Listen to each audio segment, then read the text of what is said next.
Ladies, gentlemen, everybody, welcome to a very special episode of Media Voices in concert with Mx3.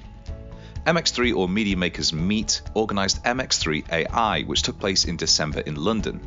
Now, it was a holistic look at everything to do with AI from a publisher's perspective, everything from how it's disrupting business models to how publishers are preparing for the vast changes that AI could potentially bring to their operations. Mx3 brings together all the industry leaders, innovators, and mavericks from around the world, and you can join them for their next in-person event in Barcelona in March 2024. There's more on that at MediaMakersMeet.com. But we were lucky enough to work with them on this, and we'd like to take the time to thank the sponsors of the event as well. So thank you very much to FT Strategies, Insurads, Labrador CMS, Miso, Subex, and Zuora. Now, there was just so much insight from across the day that we have had to split this episode into two parts. This first episode features lots of very big picture stuff from experts about where we're currently at with AI and where we're heading. Whereas the second, which will be released in the new year, is case studies of publishers getting their hands dirty with AI tech, what they've done and what you can learn from them. There's also an accompanying written report which is going to go live on 19th of December, so we'll link to that from voices.media, or you can find it on MediaMakersMeet.com. The day opened up with a extremely big picture session. Ross Slate, who is Chief Strategy Officer EMEA at CI&T, was in conversation with Michael Brunt, who is co-founder of HBM Advisory and the former GM of Times Newspapers, in addition to being publisher and COO of The Economist. Now, they spoke about AI as being a three-act play, and we're very much still in the first act, as he'll explain in a second. But he went on to explain what the subsequent two acts are going to be and how they're placing their chips to make sure they're ready for it. The first act which we're in right now is around productivity and efficiency. So how can we use AI in order to be able to augment our current processes, speed them up, take away the menial tasks, allow greater efficiency amongst all members of that value chain, basically. So that's where we're right in there today. We're barreling quickly into Act 2, which is hyper-personalization, which is the ability for AI to start to bring multiple different modalities, multiple different information together for you for your particular needs in response to a natural language question.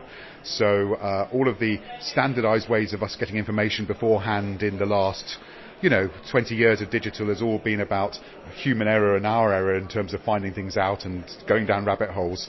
AI is going to do the work for us and hyper-personalize around that. That means everything can be aimed around the individual, right? And that has wide implications, not just in terms of content consumption, but also in terms of healthcare and individual healthcare plans and dietary plans and all those issues.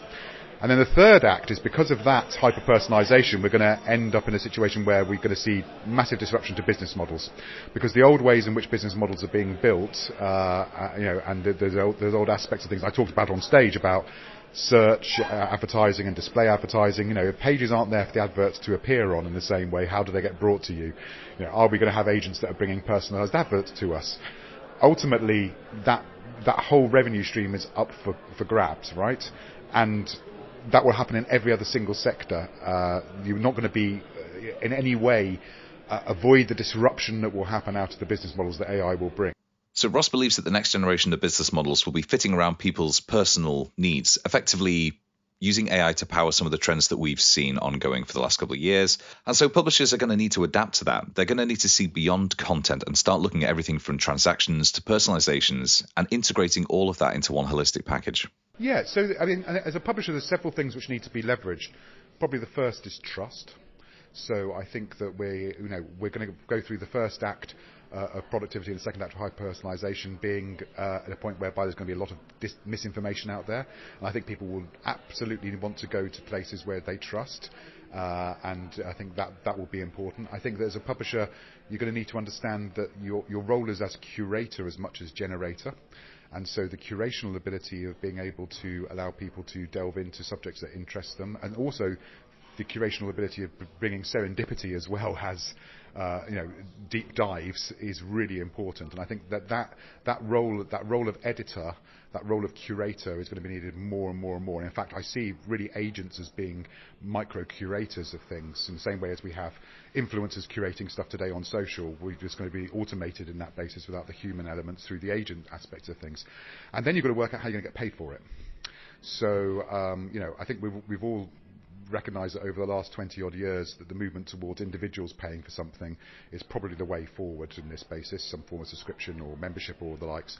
And I think we'll have the same issue when it comes down to agents, that those people will pay for a certain amount of trust and the ability to have things personalised to them, and that will become a service that you will pay in the same way. That may or may not be commercially have other commercial revenue streams like advertising. It may have commercial revenue streams around transactions, but the most important thing is to be able to stake a claim in the curational space of to a particular audience for their particular needs, and hyper-personalise around that to the individual's needs, whilst also ensuring that you're bringing the serendipity that comes through normal media publications across the world.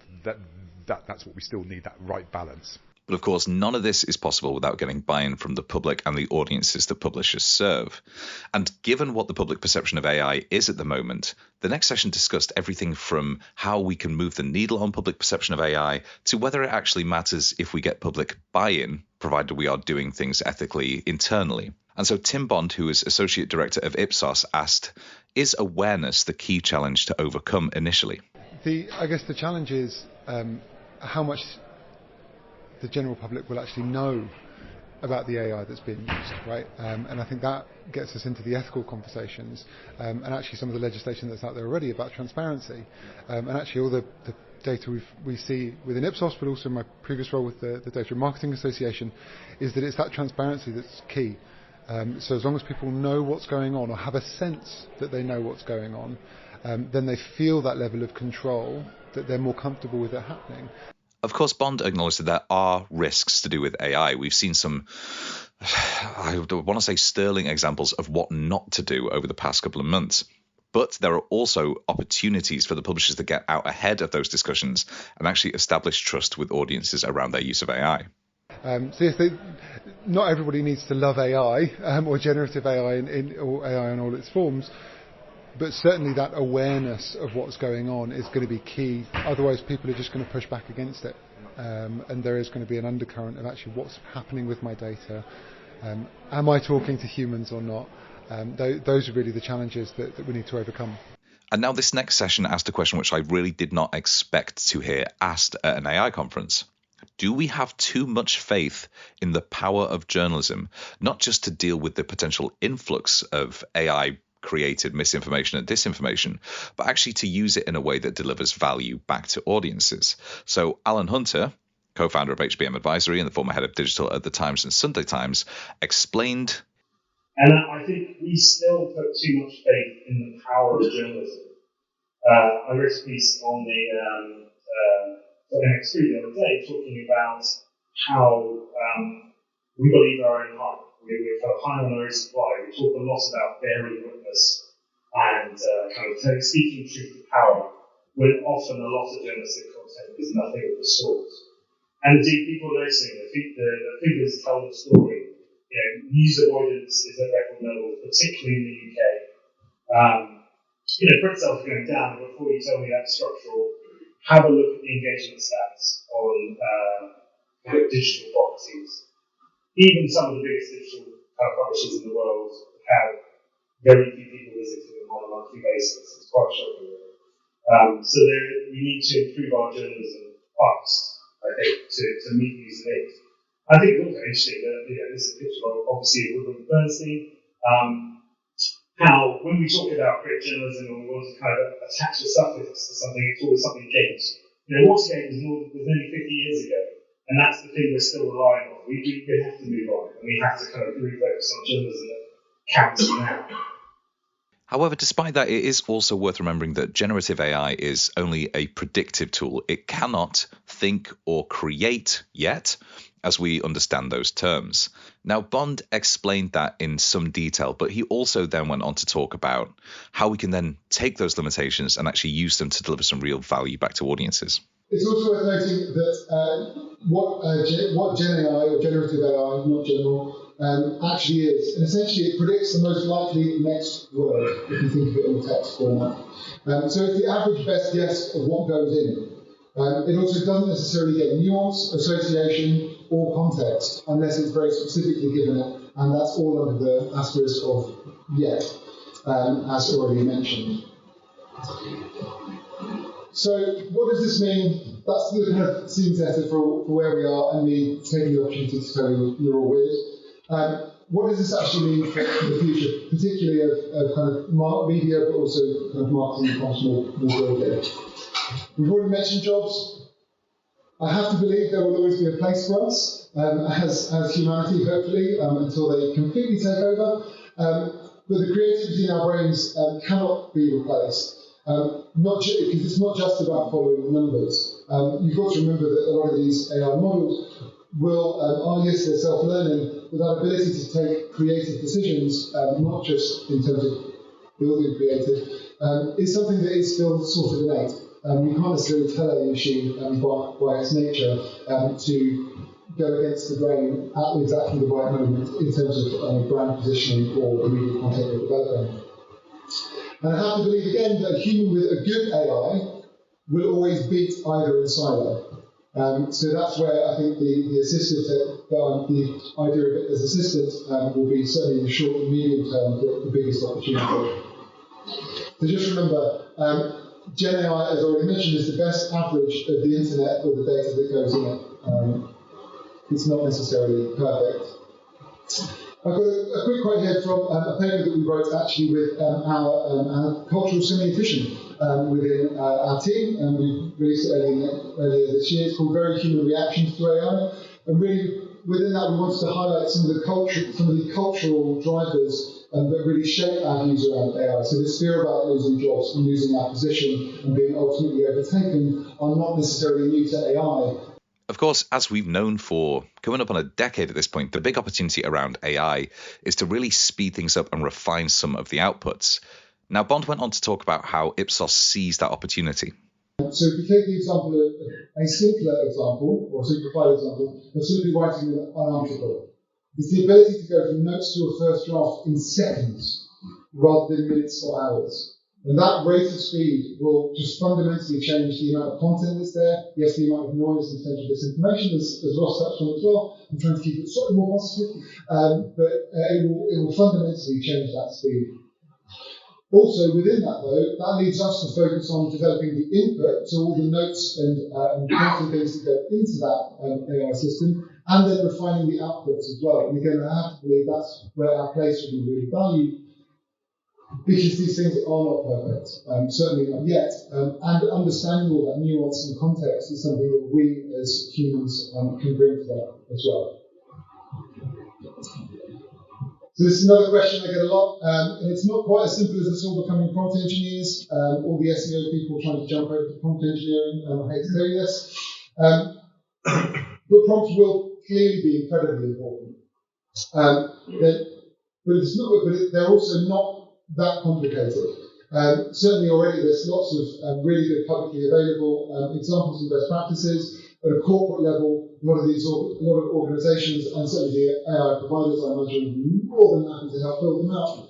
So that in that article example, you've already got a sort of predefined prompt that brings your style guide, some of your language, and then you've maybe got a personalization section that brings it to your voice as that particular correspondent or writer. But actually, I was on a panel recently with Emma Thwaites from the Open Data Institute, and she really hits this home, and again, Ross touched on it just now. Education is going to be key. Of course, the word on everybody's lips at the moment, looking forward to 2024 and beyond, is regulation. So Owen Meredith, who is the CEO of the News Media Association, has a few ideas about how we can start getting to grips with regulation and making sure that we are prepared for when that does finally come down the pipe. It's a huge, huge issue. And I think regulators, intellectual property owners, creators all around the world are wrestling with this. I think we've got some good starts with the European AI Act. That's going to really help with transparency. We've just been talking about that on stage here, and it's going to really help content creators understand how their property, their content is being used by large language models and AI developers. I think by and large, the UK IP framework is fit for purpose for this. We should be able to license content so that developers can buy access to our content on terms that we agree with, and then that framework should allow everybody to be rewarded along that chain so that there's fair remuneration back to publishers who are generating, frankly, the content that these developers really need because it's consistent, it's regular, it's fact-checked, and provides a real pattern and a language model that is, frankly, authentic. In the live session, he explained that a coordinated approach is vital, which is why the NMA has brought together a collective of publishers and like-minded thinkers to sign up to Principles of AI. In some ways it's very detailed, in other ways it's very high level. But I think the reason why we felt it was important to sign up to something on a global basis is clearly AI doesn't respect geographical boundaries. So whatever regulators choose to do, whatever developers choose to do, it would be helpful if there was a coordinated approach, particularly in respect of intellectual property, which is the fundamental concern for me and our members, is making sure that wherever AI is concerned, particularly when it's trained and when large language models are trained on journalistic content, and we know they are often trained and heavily dependent on journalistic content because you've got consistency of language, you've got good sentence structure, you've got reliability of facts and information. So they are trained on journalistic content, but there's no transparency over that and how much of our content has been consumed through LLMs. There's no recognition of that, and there's no reward. So I think those are the and no transparency how it's used in the answer, right? No, exactly. And I think that's the real challenge. I mean, some of the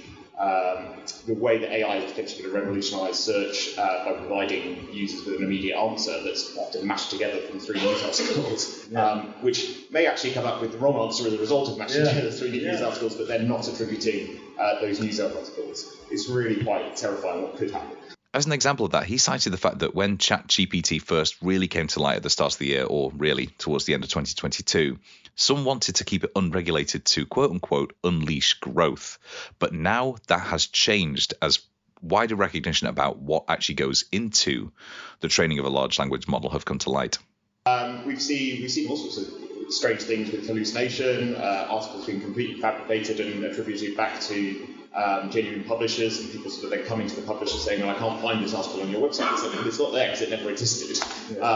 And actually, newsrooms have spent quite a lot of time and wasted a lot of money as a result, trying to trace these things. And similar things in the academic world, and colleagues in academic publishing have this problem all the time. They sort of get accused of not having the full database of academic articles because they don't have these things that AI is hallucinating about. Getting regulation right is a tough egg to crack. And of course, if you look across the wider media industry, other regulation hasn't quite gone as well as it might have done. So why should we feel confident that this is going to be any different? Meredith explains. 6 or 8 months ago, when ChatGPT first came to sort of light and everybody was having a bit of a love-in, including policymakers who were very keen to sort of liberalise copyright law so that these models could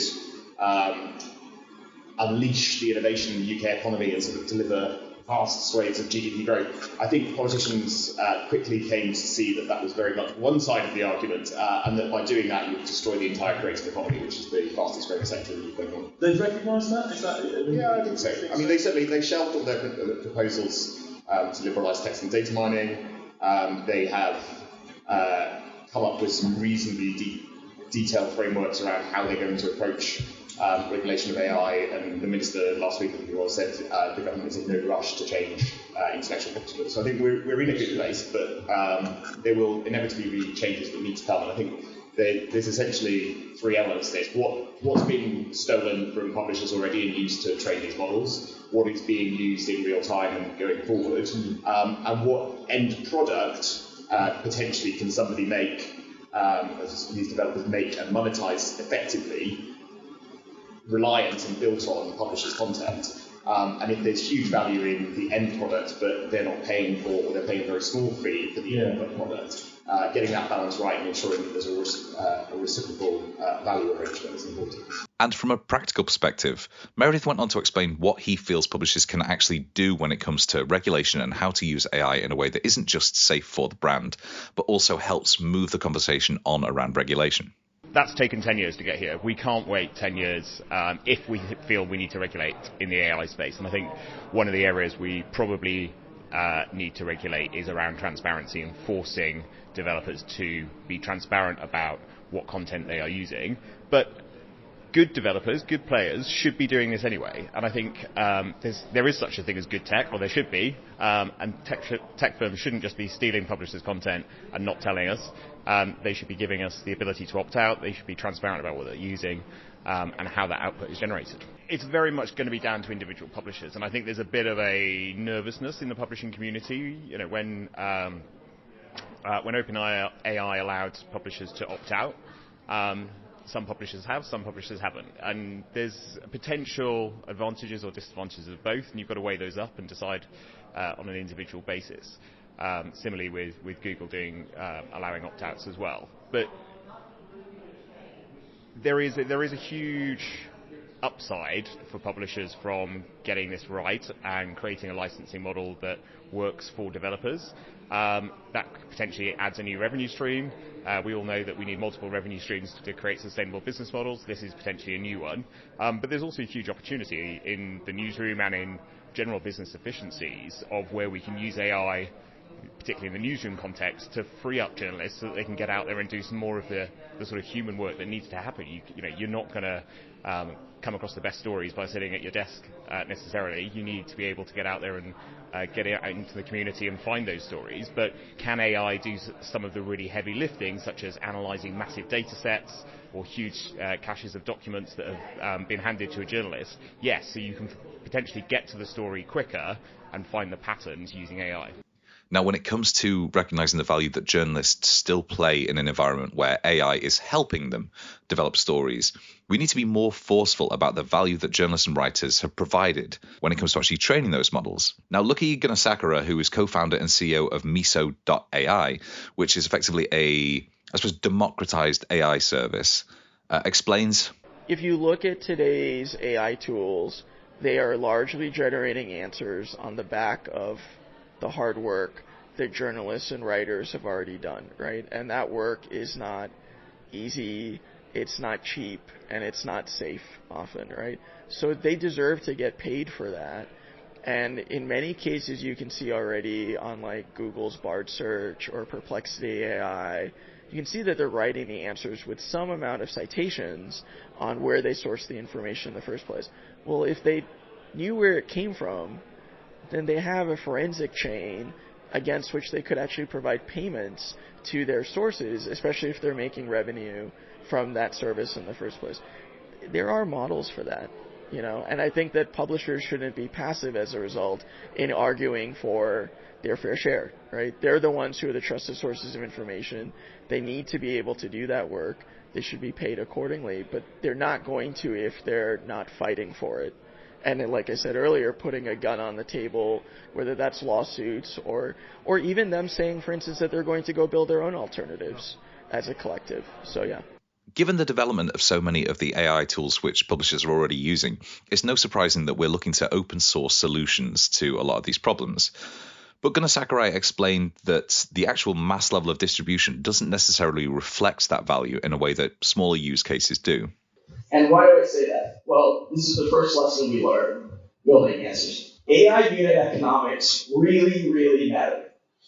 If you flash forward a year from now, I think we're going to realize that a lot of these experiments that we're doing with AI, they worked well at the small scale, and they became wholly uneconomical at the actual mass distribution level, at the mass adoption level.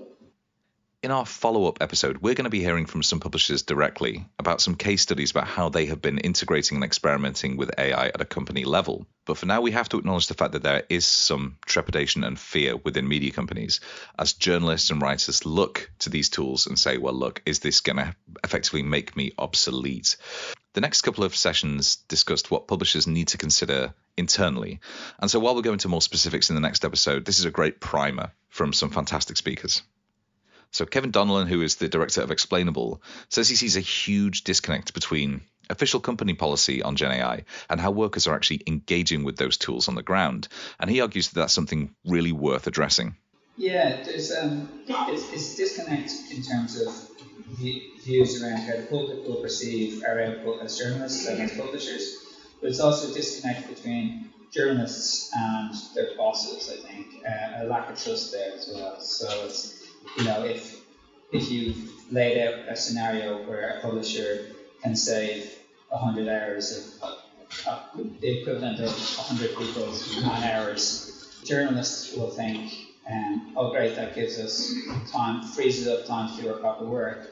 But there's a worry, there's a fear based in reality a lot of the time that the owner of a media company might see that and think, oh great, that allows me to fire 100 people.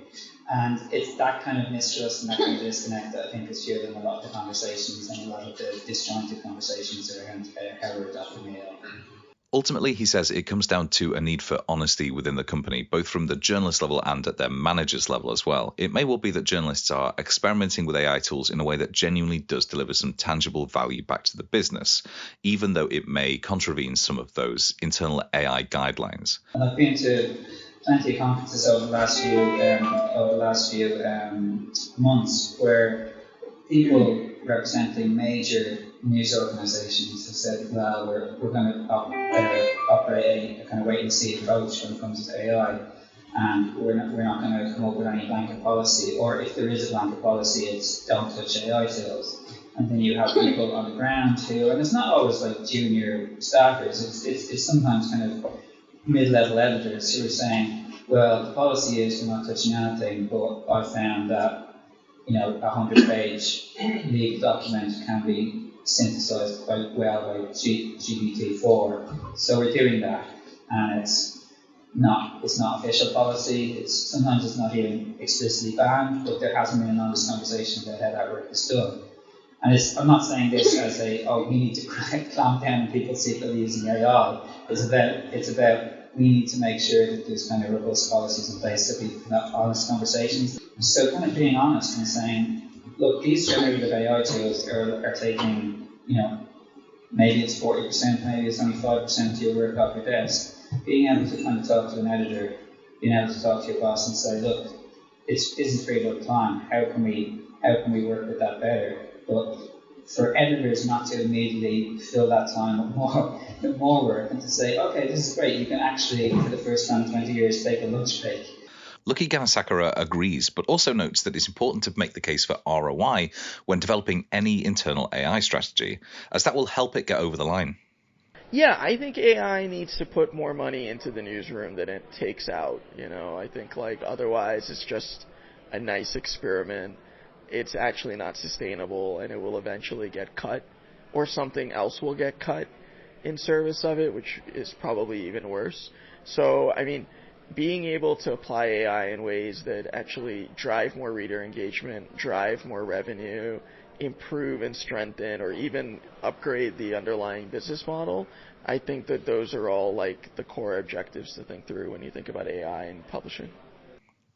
Roxanne Fisher is Director of Digital Content Strategy at Immediate Media. We're going to go into this in greater depth in the next episode, but for now, here she is explaining about the journey that Immediate Media went on around that.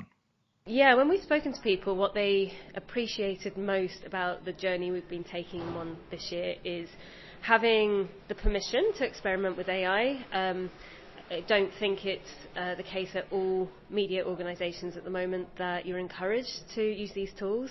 But we also have given them guidelines to help them use them safely and carefully, so they can kind of move forward and not only develop skills for the company but for themselves to be able to use AI, be at the forefront of what's going on, and know that they are doing it in a way that isn't going to damage the reputation of the brands that we all love. And her advice for other publishers, especially those who are stretched in terms of resources, whether that be monetary or in terms of workforce, is to practice what you preach and actually give people that space to experiment. The starting point for us was really, I think, having people who are willing to get stuck in. So we were using the tools ourselves, and I wouldn't call myself an expert in generative AI, but I know enough to know what's reasonable to ask of people. So I think kind of walking the walk and talking the talk, and kind of practicing what you preach is really important.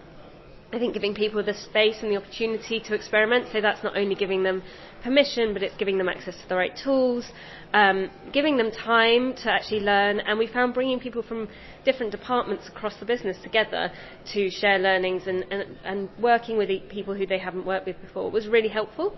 That really especially now experimentation days when people worked on projects together, AI projects. I think that was really, really helpful. A lot of feedback we got was they really appreciated that. And I think building in some frameworks and easy ways for people to get started is a really important thing. Jan Thorsen is CEO of Labrador, which is a CMS which has been working on integrating AI tools into their products.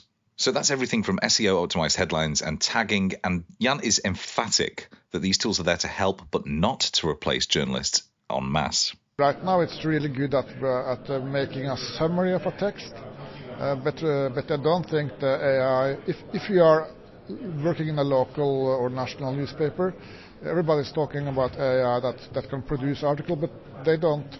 AI can't find the news. The news is written by the journalist. So right now it's just like a calculator. A calculator can help you to use numbers more easily, like a spreadsheet. I don't think you're right that if you use a spreadsheet, this number is made by a spreadsheet. And in fact, it's ever more vital to actually keep humans part and parcel of the conversation. So even when we use AI tools to enhance our journalism, the ideation, the generation, that all needs to come from a very, very human source. Tim Bond went into greater detail here. Think of the use cases within organisations and within the industry that can place AI as the assistant first, rather than replace people. They were in touch on the call centre example, which is a simplified one. But where can a human and an AI do a better job than can just simply replace it? The short-term benefits are that, as I mentioned, the ability to work at higher scale, free humans up to do more nuanced jobs as well. There's also risk mitigation in that, because it means you have a human betting and control and looking over that AI, so it's not doing things, as we've already seen, various chatbots put onto Twitter. I refuse to call it the other thing, right? And other social platforms where they're powered by AI and they go off on a bit of a tangent. That's the nicest way of saying it. But also long term, this allows you to see where AI could potentially step in more, or where AI probably shouldn't, because we need to keep that kind of human inventory, or that human part of the cycle as well. The other is the art versus the science. So this comes up a lot when we start to think about creativity within data. But it's not really such a binary choice. The future will, more than ever, prove that there is art in the science. As a data researcher, I definitely see that. But there's also science in the art. So it's going to be that mix of the knowing. I mentioned that assisted example of actually knowing when to make a decision that doesn't follow the data, and when the whole market and everybody's going one way for a standard format, or the whole business wants to go one way, and actually you've just got a feeling that if we did that, it could be a bit different, it could be unique, and it could see the opportunity. There's not really a way, as far as I know yet, to truly train an AI to do that, rather than just at random, which I hope our intuitions aren't based on total randomness. Well, we must embrace both this, but also its limitations and restrictions that offers too. Because actually some of the restrictions that technology puts on us, I know from some of the work I've done previously with the financial services sector, some of the very strict limitations they have there actually breed the ground that they know exactly where their walls are, so they're able to innovate much faster and quicker in new ways than any other sector. Matt De Cruz is co-founder of Martin Tripp Associates, which is a media-specialized recruitment company. He explains more about why humans are so necessary as we actually start integrating AI into our working practices. If you're in consumer media, your audience wants to be entertained by humans, they want to be informed by humans, they want to be enlightened by humans, they want to forge emotional connections with humans. And in B2B, AI can enable you to do some really incredible things, not least in data journalism. And even there in B2B, you're likely, where the human connection is perhaps slightly less important sometimes, you could create some significant trust issues with your market if you hand too much work over to a machine. So how do you avoid those? But of course, everyone knows that AI will be able to enable you to do things that not previously have been possible before, and not just faster and more efficient. So what will AI enable well, and what will it enable bad?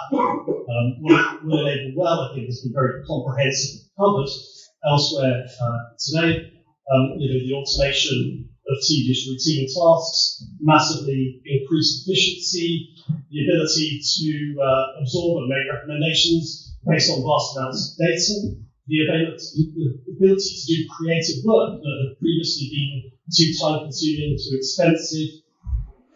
But the consensus from the experts that I've been speaking to is that there will be some back office and admin jobs that will be lost. First and foremost, they are seeing AI as a tool, as an enhancement to people's work rather than as a replacement for it, as has been covered also today.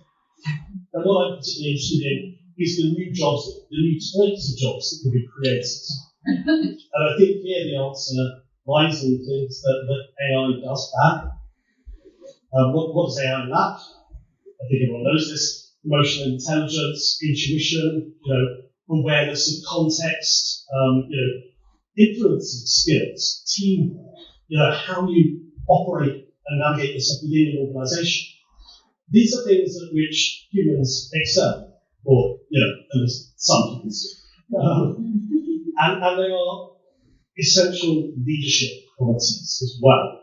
Things that we as headhunters are trained to look out for in interviews. And I think it's those emotionally intelligent human qualities but once upon a time would have been seen as slightly touchy-feely and being essential. Those are going to be essential leadership qualities moving forward. Regardless, we cannot ignore the fact that AI is within newsrooms already, and it will continue to be a bigger part as the years go by. More than that, though, everything is speeding up, as Alan Hunter explains. I think the best way from a journalistic point of view is to think of AI as a fast-forward button. The things that were happening in the next 5 years are going to happen in the next year, and the things that were a decade away are going to be coming kind of next year or the year after that. What we're going to have, certainly more bot-based journalism. Like I said, we shouldn't be sentimental or naive about what we do and the value that people place on it. Bots will do that very, very well. But also, I think that that opens up an opportunity for more human-made journalism, which is a good thing. I think there'll be few news providers, but as we were talking, it was the overestimating the short-term change, but underestimating the long-term change. I think this will take time because we have great brands, far more newspaper brands survived in the UK than were predicted 10 or 20 years ago when the internet started. I think this will again be the case now. However, there will be a new generation of publishers out there. Now suddenly they're kind of the problems with the business model of existing publishers will be wiped out by new people coming in and being able to do things a lot quicker with a lot smaller newsrooms. So that is it for this first part of our two-parter looking at AI in the newsroom.